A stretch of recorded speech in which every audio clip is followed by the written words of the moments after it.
గణపతి ఏనుగు ముఖంతో ఉన్న పరమ ప్రసన్నంగా ఉంటాడు. అందుకని ప్రసన్నవదనం ధ్యాయేత్.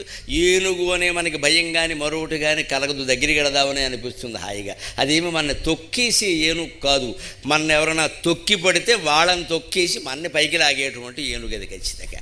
నా భక్తుడు సంగతి నేను చూసుకుంటాను రాని ప్రతిజ్ఞ చేసేటువంటి ఏనుగు. ఇది ప్రసన్నవదనం. అంతేకాదు పూజ చేసినా ఏం చేసినా దయచేసి ఒక్కటి గుర్తుపెట్టుకోండి, మనం ప్రసన్నవదనంతో ఉండాలి. ఆ పూజ ప్రసన్నంగా చెయ్యాలి. మనం కోపంతో తాపంతో కక్షతో ఎవడి మీదో ఏదో చేసేద్దాం, వాడికి ఏదో చేసేలా చెయ్యాలని పూజలు చేయకూడదు. రెండోది, అవి ఏమీ లేకపోయినా కొందరు ఎలా ఉంటారంటే ఆందోళన చెందిన మనసుతో పూజ చేస్తారు. మనస్సులో ఏవో పెట్టుకున్న ఆలోచనలు అటువంటి ఉంటే దానికోసమే పొద్దున స్నానం చేయండి, మంచి బట్టలు కట్టుకోండి, అప్పుడు చేయండి, కాస్త తొలగిపోతాయి అటువంటివన్నీ కూడా. మనస్సులోంచి తొలగించుకోవాలి. ఎప్పుడు మన మొహం బాగుంటే పూజ చేసే విధానం కూడా బాగుంటుంది. అప్పుడు కోరికలు కూడా తప్పనిసరిగా ఫలిస్తాయి.